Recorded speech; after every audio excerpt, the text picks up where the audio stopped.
Welcome to another episode of the Next Generation podcast. Today I have Annalise Wegener with me. And guys, I am so excited for today's conversation. Annalise is just a powerhouse of a woman in agriculture and just is an amazing advocate, talks about life as a mom on their dairy operation and just everything else in between. Annalise, I'm not going to chat too much about you in front of you. I would love it if you could just take it away for us, share a little bit about yourself, who you are, what you do, all the things. Sure. Yeah. So I farm with my husband and our twins in Ettrick, Wisconsin. We are on my husband's farm. We milk about 600. I grew up on my family's dairy farm. So I'm actually the fifth generation dairy farmer from my side of the family. But on my husband's farm, we are the second generation raising the third generation.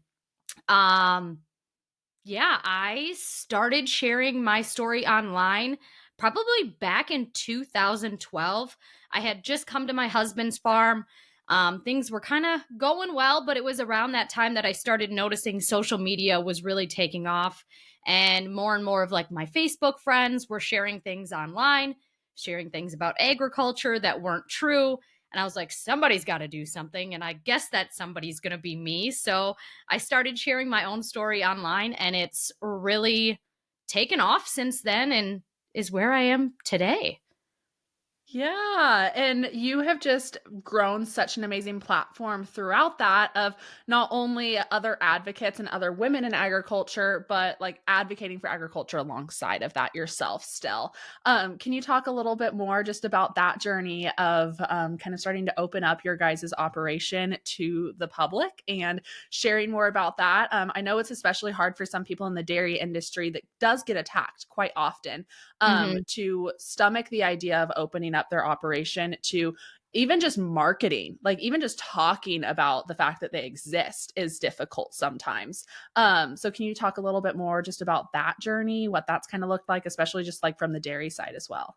Yeah, I guess what, initially inspired me or allowed me to get over those fears because I certainly had them too. I was afraid, what are people going to think? What are vegan activists going to do? What's going to happen? There's so many things that can stop you from sharing your story and putting yourself out there. But I knew that the bigger picture was that people are growing further and further away from the farm. They don't know who their farmers are, they don't know where their dairy products come from. And I wanted to help bridge that gap. I wanted to show people who their farmer is and give them a connection. And it's actually funny when I first started sharing, I was just sharing different blog posts and articles from farmers who were sharing their own stories online. Because at that point I was too scared to do it myself. And I actually had shared a post about animal abuse with my grandparents, my mom's parents. They're a bit more removed from agriculture. So, like, I send them stuff from time to time. And my grandma called me and was like, Annalise, this article is so well written, so informative. You did such a good job. And I was like, oh, grandma, like, I didn't write this. Another farmer did. And that is kind of what got me thinking, like, I could write, I could share my story, at least to keep grandma and grandpa in the loop. And so I got started with just a blog, and then eventually moved to Facebook, Instagram. I've tried Snapchat, YouTube, but I would say Instagram is really my jam. That's where I've built, I think, the biggest, most engaged community. And it's been a lot of fun. And like you kind of said, people are scared. There can be a lot of negative feedback. People love to hate a dairy farmer. I don't know why, but they do. But all the positive messages I've received, or people who've had like aha moments, like, oh, I didn't know all milk was antibiotic free. Like, you just saved me so much money. Like, that makes it worth it? Yeah, no, it absolutely does. Can you talk a little bit more about that journey of like going from just having a conversation with your grandma of like, oh, hey, I think I can do this to now the path that like the spot that you're in right now of having a pretty big following and then also bringing up the next generation and the next group of advocates and especially women in agriculture advocating for their own operations and stuff like that. Starting to share that story. Can you talk a little bit more just about that journey, what that's kind of looked like for you Yeah, and all of that? it's been, I guess, interesting. My goal never was to have X amount of followers or do anything. Like, I just like to share a story. I like to share our farm life. You know, our lifestyle is something I hold near and dear to my heart, and I want to be around for generations to come.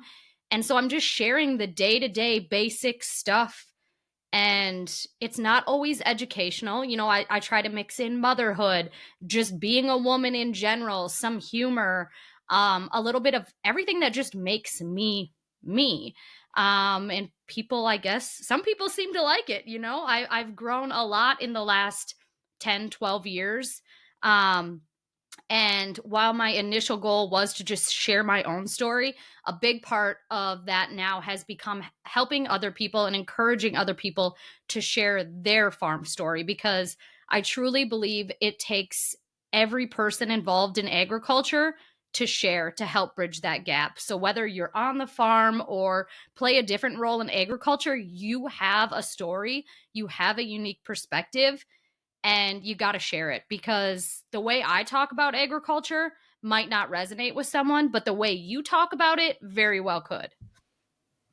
Yeah, and we talk about that a lot on this podcast of sharing your ag story and empowering people to get out there and share. And a big thing that we've had guests say, and now I say myself, is that it doesn't matter if you're influencing thousands of people. It matters those conversations that you're having with those individual groups within your Mhm. life, those individual connections that you're making. If every single person in agriculture made one consumer connection and helped be that person, that contact within agriculture that they can come talk to about current topics, events, questions, all of those things like that. That's now an informed consumer population.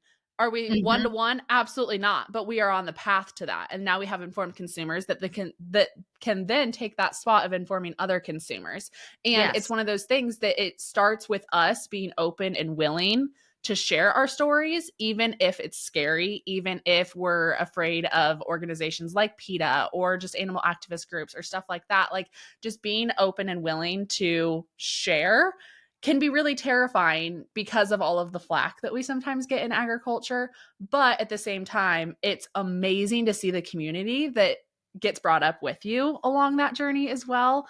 Mhm. That just opens up behind you and is like there to be your support and stuff. And I think that that is a turn that we've definitely seen in agriculture, is advocates supporting advocates Yeah. and like being there to be like, hey, like we've been through this. It's not easy all the time, but like we're going to do it, and we're going to be the generation of individuals that is standing up loud and proud for Mhm. agriculture, which I know I just personally love seeing more people willing and open to sharing their stories, even if it's hard, even if it's uncomfortable, because the first time that you do it, it's going to be uncomfortable. Yeah. Like what your story said, like of you sharing your with your grandma the first time and you're like, "Oh, actually nope, that wasn't my story, but I guess it could be, I guess." That's Yeah. not comfortable to sit in and be like, "Oh, okay, so now I'm going to start writing about this and I'm going to start this blog and I five people are going to listen or watch or read or whatever it's going to be, but we're still going to power through and we're going to do it." And Mhm. then it's crazy how life can change over a decade or more. Yeah, for sure. I mean, just get started sharing your story. I think so many people get held up on the numbers thing, or, you know, what difference am I going to make? Somebody else is already doing this and they're doing a better job than I could do anyway. So why bother? But like it goes back to you said, if you could help one person and then that trickles on to more and more people, like that's a big deal. That makes a difference. And if all of us in agriculture could help at least one person kind of think differently or do differently, it could be huge. Yeah, absolutely. Can you talk a little bit more about just like the side that your business has now evolved into, a little bit of helping advocates continue to grow and building up advocates and stuff like that? Kind of like what that journey has looked like for you from transitioning to just sharing your farm story to now empowering others to kind of share theirs. Yeah, it's kind of a little bit of a wild ride. So back in 2017, I think that's when I gave birth to my children. I kind of found myself, you know, taking this transition from full-time farmer to part-time farmer and like full-time butt wiper. You know, I was spending more time at home with the kids, and even though my husband was like, this is an important job. You got to keep these people alive. I wanted something more. I wanted something for myself that allowed me to feel like I was talking to adults during the day. So what I actually started doing was selling skincare online. And it allowed me to make some income while sharing my story, which was pretty cool. Um, but I actually was able to meet so many different people outside of agriculture. And then I was also building a team of mostly fellow farm women like me who also wanted something else for themselves. They wanted to, bring in some extra income for their family and for their farm. And while, I mean, the end goal at that point was to teach them to sell skincare, what I was actually doing was teaching them how to share their farm story, how to make connections, how to build trust.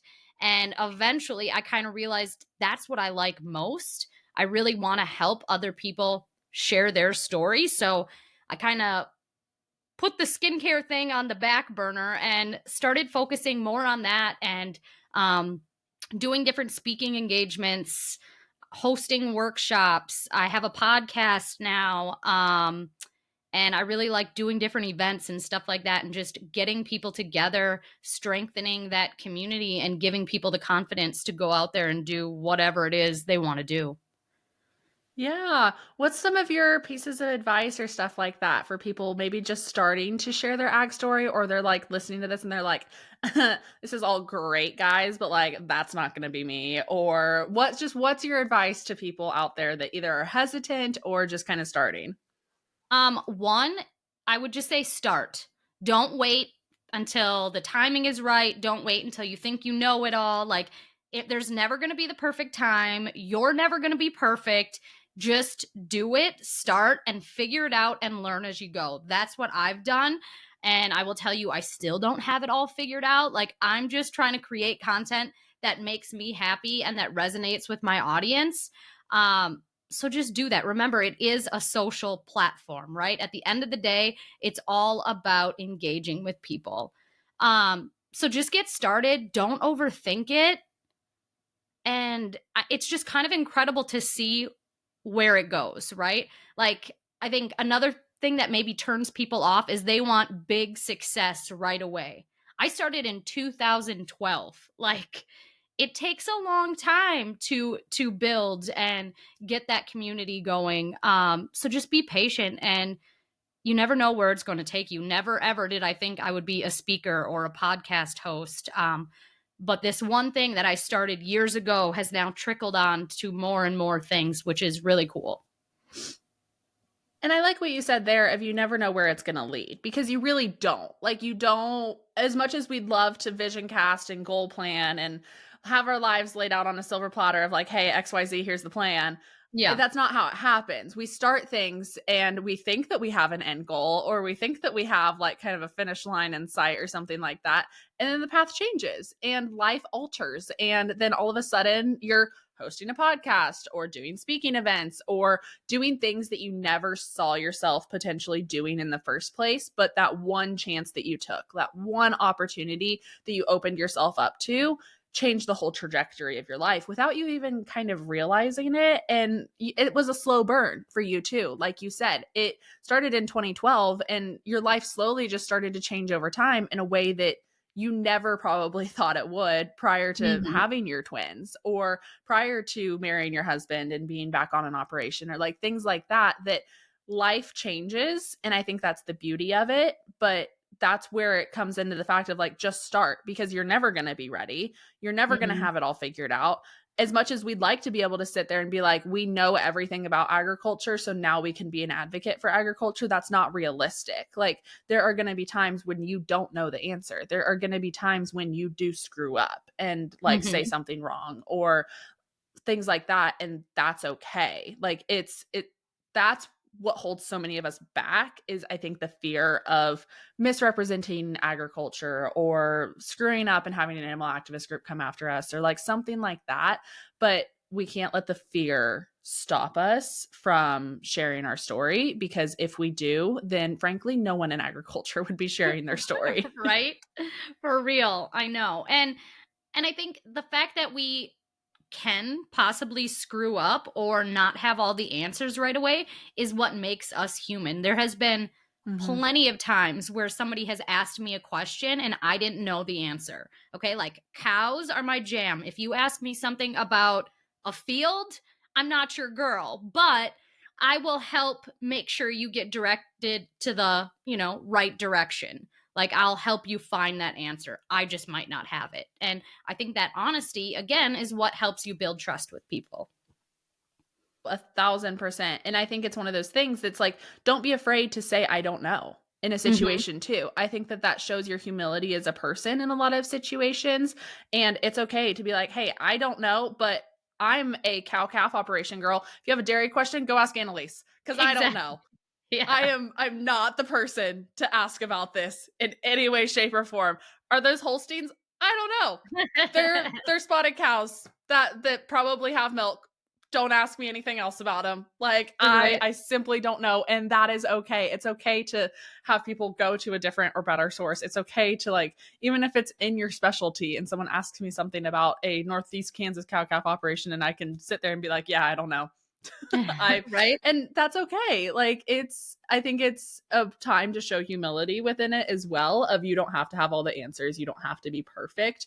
And that's the way that social media is going now anyway is people want to Hmm. see the imperfect side. They want to see the unpolished versions. They want to see the mistakes that you've made and the triumphs and like they want to see the behind the scenes as much as they want to see the polished version now. So I think it's even more empowering to just communities and stuff to be able to go along your journey with you rather Hmm. than just starting once you're already at the end goal, once you already know everything. Like it's especially think about it this way. Like if there's another person that's wanting to start their advocacy journey or sharing about their story or stuff and they follow a friend who starts sharing about it, it's nice to be able to like go along with someone in that path of them getting to that point of being confident, being Hmm. like well knowledgeable or like all of those things. Like it's nice to see the growth side of all of that as well. So I think that that's an encouragement to a lot of people too that social media isn't as perfect and polished as it used to be Hmm. and that's not the thing people are desiring anymore. And so show up imperfect, show up not Yeah. having it all figured out and just be willing to kind of fall flat on your face but laugh about it in a couple months when you are looking back in hindsight anyway. Right. I know. I kind of love that I get to show up more as just me as an individual and less as a dairy farmer or a mom or an advocate. I like that I can create totally unrelated farm content and it attracts people, but again, builds that trust. So if they ever do have a question about agriculture or dairy farming, they're like, oh, yeah, I'm pretty sure that girl, Annalise, that mod farm chick, she's a dairy farmer. I should ask her, Yeah. you know? Yeah, exactly. It just opens up a door in a different way. And I think that that gets into another topic too, that as someone that's advocating for agriculture, you don't just have to share about your operation. Like share about your life, share about what you love sharing about, share about like other hobbies that you have or stuff. And like you said, people may have been attracted to you because of XYZ thing, but now they have a connection within agriculture because they're like, oh hey, I Mhm. like Annalise because of this, or I found her because of this, but I'm staying because of this. Or now I know someone who like I'm here because of this part of her, but hey, she's also in agriculture. So like on the side, you're getting to like kind of starts to sprinkle in some agriculture to different people Mhm. groups that may not have gotten reached otherwise. Because I think so often as agriculturalists, sometimes our following just gets filled with other agriculturalists, Mhm. which is great. I love that. That's awesome that like we're here to support each other and build each other up. But at the same time, is that really doing a lot of good for the industry? If you're not a person that is building other advocates or stuff like that, like how much good is that doing for the industry to just have like all of us concentrated in certain areas rather than opening up other aspects of your life that maybe make you Mhm. relatable to people outside of agriculture? And then now they have a connection within agriculture that they wouldn't have otherwise Exactly. if you hadn't have opened up about other aspects of your life as well. Yes. Yeah, that is something I'm always telling people to do is talk more about just your farm. Yeah. Talk about all the things, all your hobbies, all your interests because that's what's going to connect you to other people. You're going to find common ground over golf or cooking or fashion or whatever it is, and Yeah. they're going to stick around like you said for that content, but everything else you bring to the table too. Yeah, it's nice to, like, just be able to have that open door with someone, and it's there if they ever need to knock and have a question, but you're not stuffing it down their throat all the time either, and Mhm. it's I think the biggest thing about it is, like, just being willing to show up imperfect and be willing to just share about yourself and your life in ways that maybe you hadn't before. Like, just kinda, like, sit Mhm. down and think about what are your pillars? Like, what are the things that you love doing? What are the things that light your soul on fire? What are hobbies that you have, things that you are passionate to share about within agriculture, but then also outside of agriculture? Like Yeah. it's okay to have hobbies outside of Yeah, yeah. ag. It's okay to have other things that you like to do and stuff like that. And like you said, Annalise, it makes you relatable. Like it makes you a person that people want to talk to you about other things and talk to different people groups and just all of the things like Mhm. that. Um, can we talk a little bit about just life as a mom on Yeah. a ranch and a farming operation and stuff like that? I'm not in that phase of my life yet, but I know a lot of our listeners are starting into that just side of life and Mhm. stuff. And I know that you're very vocal about life with twins on your operation and like trying to still, like you kind of hinted to earlier, once you had them, of not being a certified butt wiper all the time and like still having your place doing something, still providing, still having like your own thing, talking to adults, like things like that. Can you Mhm. talk a little bit just about that journey that you go that you've kind of personally been through since having your twins in 2017? Yeah.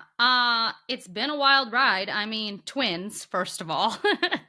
um, but yeah, I used to farm side by side with my husband every day, and when the twins came along, that kind of changed because I thought I was going to go back to the farm and we're going to do everything like we've always done it. Nothing will change. And boy, was I wrong. Like, you can't get anything done with two little babies trying to crawl around who need to be fed all the time. So my role on the farm did change, and at the time, like I had a really hard time with that. It wasn't easy. I felt, not as worth I felt worthless is what I should say. And oddly enough though, it's what gave me the time to now grow Modern Day Farm Chick and turn this into a business, and kind of create my own thing, which is what I needed. And the twins are 7 now. They're back in school, so I will say like things have gotten easier because I have free time again. So I am spending more time at the farm. I always say my primary job is the calves and the kids. And I know one day, like, the kids will get even older, and then I'll probably be working alongside my husband with our mature cows again, too. Like, life is going to change. We're going to go through all these different kind of shifts. And it was hard at first, but now I know like every season in life is just a season. It's just temporary. And so you just have to embrace it. Embrace the chaos wherever you're at. Yeah, can you talk a little bit about like once you had the twins of transitioning into that of like that mindset shift that you had to go through and then also a little bit of maybe that heartbreak you also had to experience of having to let go of farming right next to your husband and being that Mhm. person right next to him and your role shifting to being a mom and then still finding your place within the operation of like you said taking care of the calves but then also like starting your own thing and just that transition that you kind of had to go through. It was tough. And it took me time to figure it out and like kind of have the mental positivity to roll with it. I'll say like the first year when the twins were born, I didn't have anything figured out. I was not doing well. But as they got a little bit older and I could do a little bit more, it kind of got easier and I figured out, what brings me joy.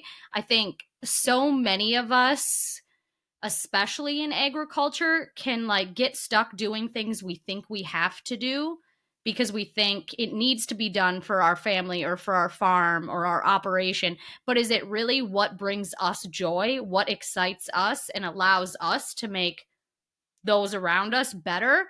Um, so I think for a while I was doing what I think I had to do. and I was scared to go full force into like speaking or modern day farm chick and creating content because I was like, this isn't, a real job. Like, I'm supposed to farm. I'm supposed to be a mom. Like, I can't be something else or do anything else.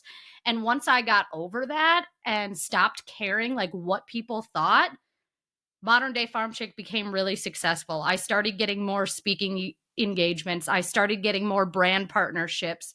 My content did better. I was having more fun. My husband was happier because I was happier. Like, it's hard to let go of what you think you're supposed to do, but if you can, like, it can be so amazing. Yeah, and I think there's just so much power in saying that like it's hard to let go of what you thought you were supposed to do or what your plan was for your life during a certain phase of life. But then life changed. You had kids. Plans change. They take over your life in Right. beautiful and unexpected ways that you didn't think of before.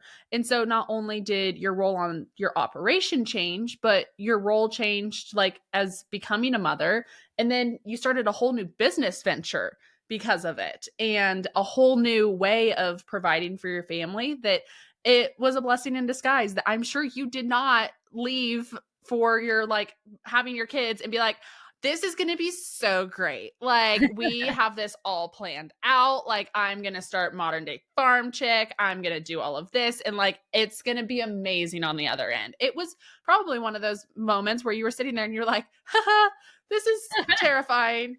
I Exactly. kind of hate this. I love this, but I kind of hate this all at the same time because I don't know what I'm doing. I'm trying to keep two little humans alive and myself. And Yeah. like, it's, I think just going from that mindset of, and that season of life of like barely surviving to like using it to build something brand new that you didn't Mhm. think ever probably could have been before Yeah. this and stuff like that as well.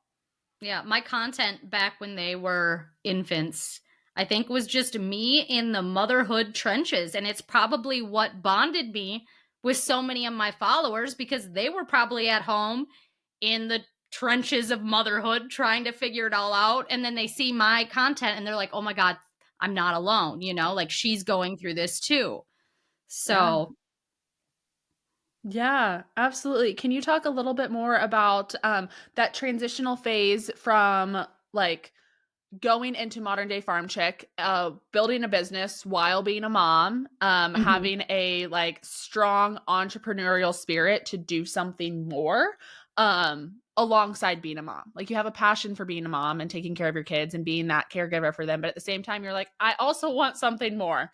And I know Yeah. that something more isn't being with the mama cows or like helping my husband right alongside the farm, and kind of just that phase of life of being a really strong entrepreneurial spirit while also doing everything else. Yeah, I've always been a very independent person. And so even when I came to my husband's farm, for example, like it was his farm. I was the outlaw in the family. Not that anybody ever made me feel that way, like the family is great, but you just don't, it's not the same as like the farm you grew up on or having something as your own. And so I think that's another reason I wanted something of my own, something that I could control and was just all mine. And I had been sharing online for a while, and kind of when the twins were a year or two old, I was like, I really want to make Modern Day Farm Chick a brand. I want to get serious about speaking and brand partnerships and doing more. And so I actually went to a retreat. I don't know if you know Natalie Kavorik. She used to host retreats, and I went to one of hers, and it was like so eye opening for me. And what really got me started to just have the confidence to do whatever it is I want to do. Right now, it's modern day farm chick, but I talked about the seasons of life. I also really I really enjoy bringing people to the farm, and I'd like to do more with my community, maybe, doing farm tours or some form of ag tourism. But I know right now my kids are little and it's not the right time. But like I said, seasons of life. They're going to get older. They're not going to want to hang out with me anymore, and that'll probably be my time to do egg tourism or something new. Yeah, and I think that that again goes to show what we were talking about previous, like you said, of the seasons of life. And then also the idea of you have ideas of things that you want to do in the future, but you're also kind of relinquishing some of that control of, I have these ideas or dreams or thoughts, but at the same time, like life is going to change and things are going to look different. And just allowing yourself that space to be with your family and be like, hey, I also want something for myself. I also want to do something more. And having, I think you can probably relate to this, having a really strong, supportive husband and partner beside you with that is it speaks bounds. Sometimes it's not always talked about, but I know for me, having a really supportive husband that's going to be there and be like, hey, whatever crazy idea you come up with this week, like I am going to be there and I'm going to cheer you on.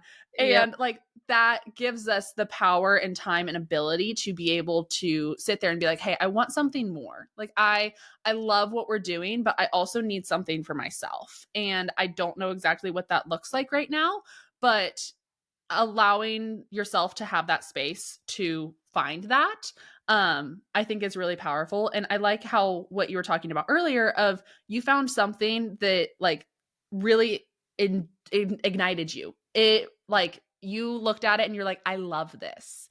I'm Mhm. taking things that I already love doing and then making it into a business that I now love.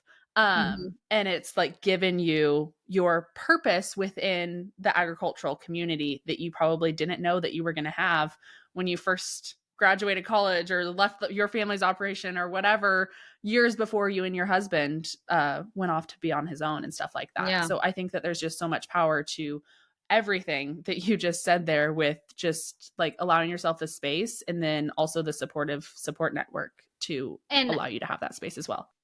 also allowing yourself to say no or to quit something. I mean, I've tried so many other kind of little adventures within social media and advocating, and there have been things that haven't worked out for me. I really wanted to make YouTube work because YouTube pays you money to create content, but it was so time consuming to edit all those videos. Like it just wasn't for me. Like I was miserable trying to make those videos work. And if something's not bringing you happy, if you're not excited to do it, let it go and go try something that hopefully will.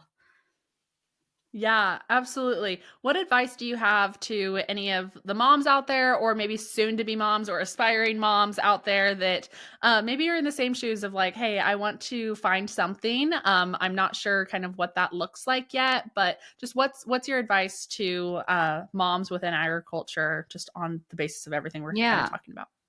I think my first piece of advice is just like I said before, everything is temporary. You're not going to be where you are forever. Your kids aren't going to be this little forever. Enjoy it, even though it's hard and you're probably like, Annalise, I cannot enjoy this right now. It doesn't last as long as you think. And then my second piece of advice, if you're looking for something for yourself and you're not sure what it is, I mean, do some reflection, do some journaling, think about what you really enjoy, what puts that fire under your ass, and then how can you put that out into the world? How can you share it with the world? Oh, I love all of that. Absolutely. And then going back to what you said right before I asked that question of being okay to try something and quit it. Mhm. Sometimes as people that are strong entrepreneurial spirits or really strong-willed or just aspiring people, it's hard to start something and then quit it. Yes. It's we have those strong heads of like, no, I'm gonna figure this out. I started this, I'm gonna figure it out. But like it's okay to quit something. It's okay to start an adventure and you start it and then you're like, I actually do not enjoy this nearly as much as I thought I did. Or this is not working for my schedule or XYZ fill in the blank. Like it's okay to start things and then it not work out or you Mhm. decide to not continue doing that anymore. But I think it's the act of just starting. Like you have to do it scared. You have to do it uncomfortable. Like and starting creates momentum. Once you Mhm. start, it's going to be a lot easier to evaluate and be like, okay, I don't enjoy this, but it's going to be easier for you to start the next thing because you've already got Mhm. that momentum working in your favor to Yeah. continue down that path. And even if you start something and do quit it, you still learn something, right? Like every Hmm. failure, every obstacle is just a detour to get us to where we're meant to be. So don't let that stop you. Just try things, figure it out, do what feels good. Yeah, absolutely. And I think that you have to allow yourself the space to actually reflect on what you're doing as well. Sometimes we get so busy within doing the do that we don't allow ourselves the space to ask ourselves of like, am I still enjoying this? Like, is this something I actually want to be doing? Especially just like in the busyness of I'm sure my life is busy right now and I'm not a mom. I can only imagine adding kids into it and stuff like that and just like allowing ourselves to have that space once a week or once a month or whatever it is to sit down and be like, okay, do I still love what I'm doing? And if not, what do I love doing about what I'm doing? What can I do to start down this new path or like let the Lord speak to you and find different ways that like you can just continue to grow within yourself, grow within your businesses and grow within like I said yourself, like just having fun, enjoying life. Like life is too short not to have fun with what you're doing and not Mhm. to like truly feel like you're living in your purpose. And so I love everything that you kind of said about that of it's okay to screw up. It's okay, but like all of this stuff like but just start. Like you just have to start doing it and you're going to Mhm. figure it out along the way. Yep. Yeah, you'll never be great at anything if you don't give yourself the opportunity to start something. Oh, yes. So cliche, but like I so know. it's cliche in a good way. Cliche in a good way. Like it's there's a reason that is a cliche because it's actually so true. It is It is. so accurate and so true.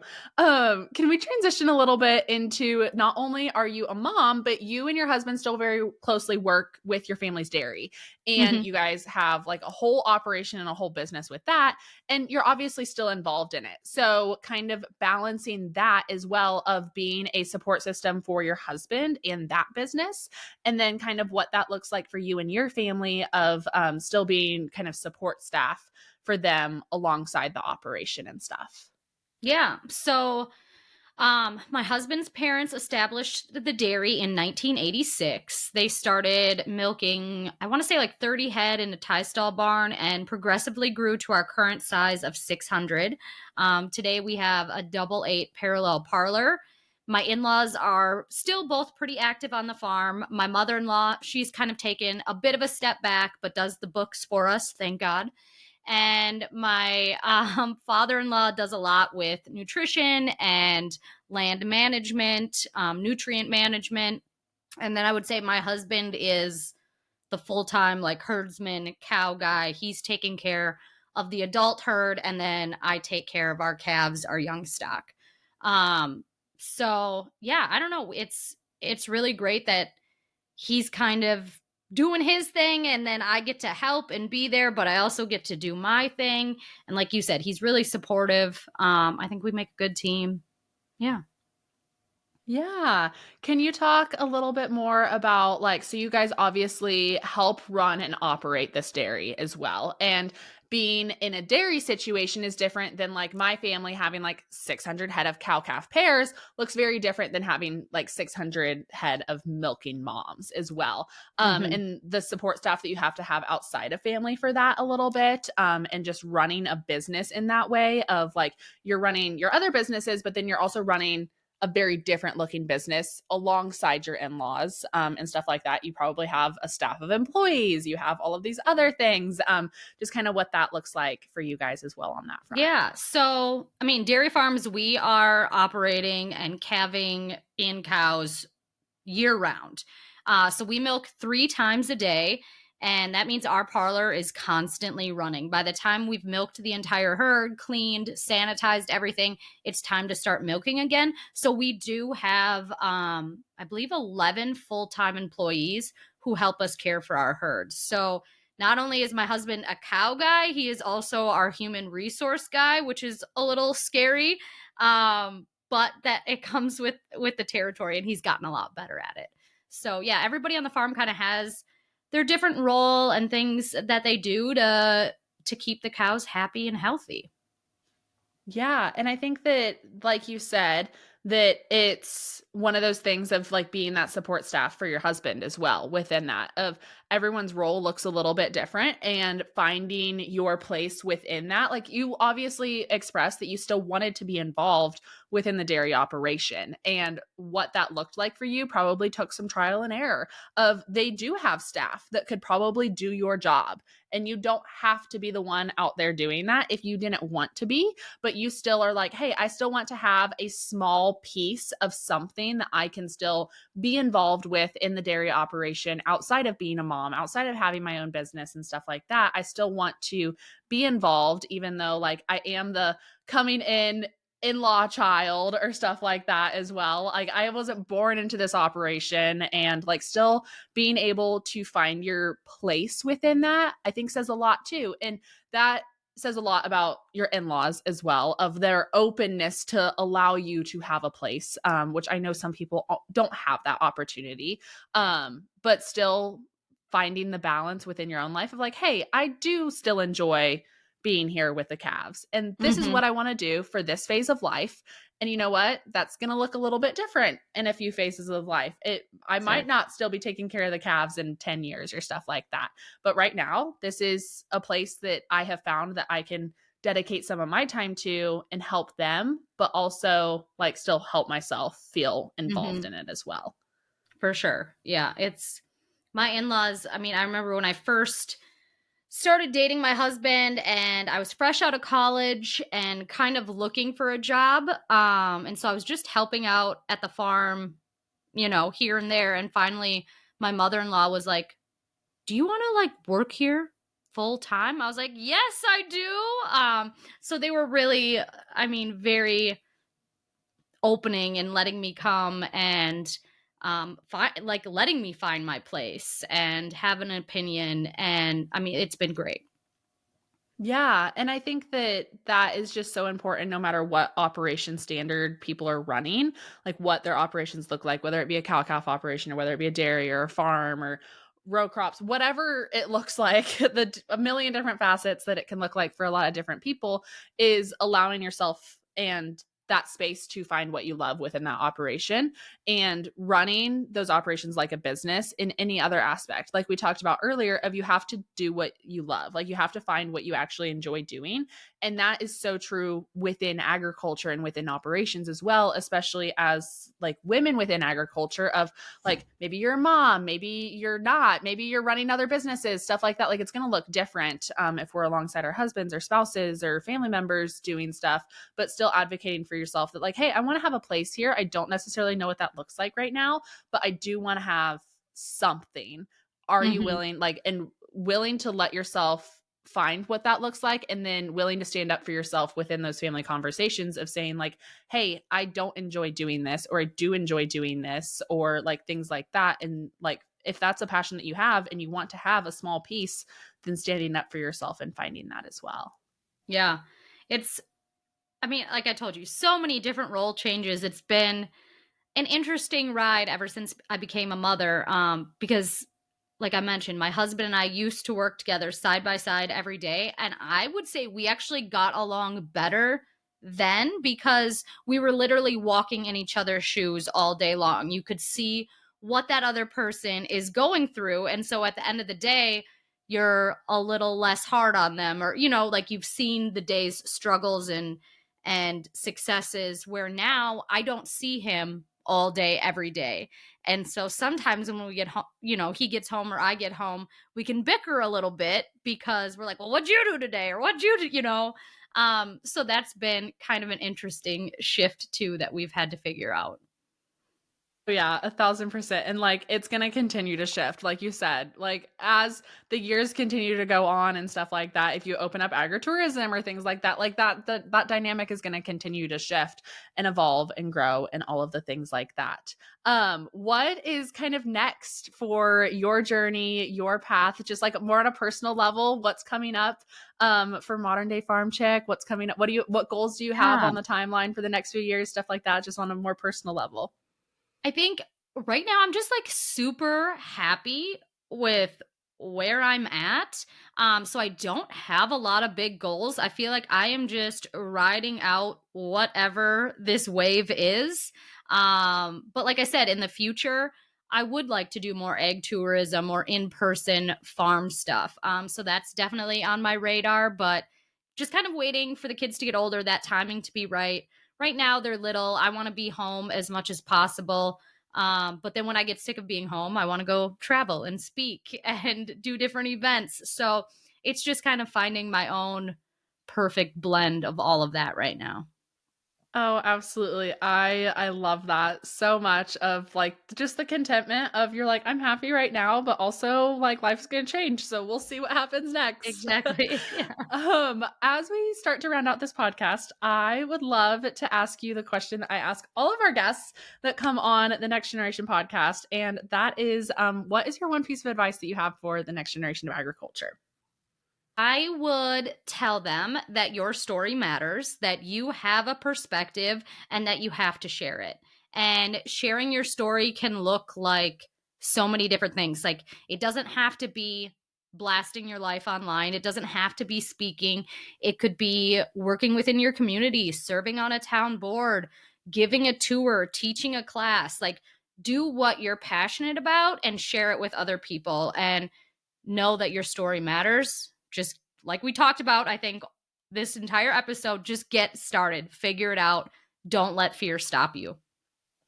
Oh, I love every single bit of that. I think that that very happily like just sums up our entire episode of everything that we talked about into a nice little bow and just great way to finalize it out. Annalise, seriously, thank you so much for coming on the podcast. This has been a joy having you on and just discussing a little bit more. To all the listeners out there, I will have all of Annalise's links linked down below. So make sure you go follow her, check all of her stuff out, and then also check out her own podcast as well, which I will also have linked in the show notes. So that you guys, if you just couldn't get enough of her today or have more questions or stuff like that, can get a hold of her or just start following along on her journey as well. So, Annalise, again, thank you so much for coming on the podcast. Yeah. And to all of you listeners out there, we will see you all next week on another episode of The Next Generation. Have a good one, y'all.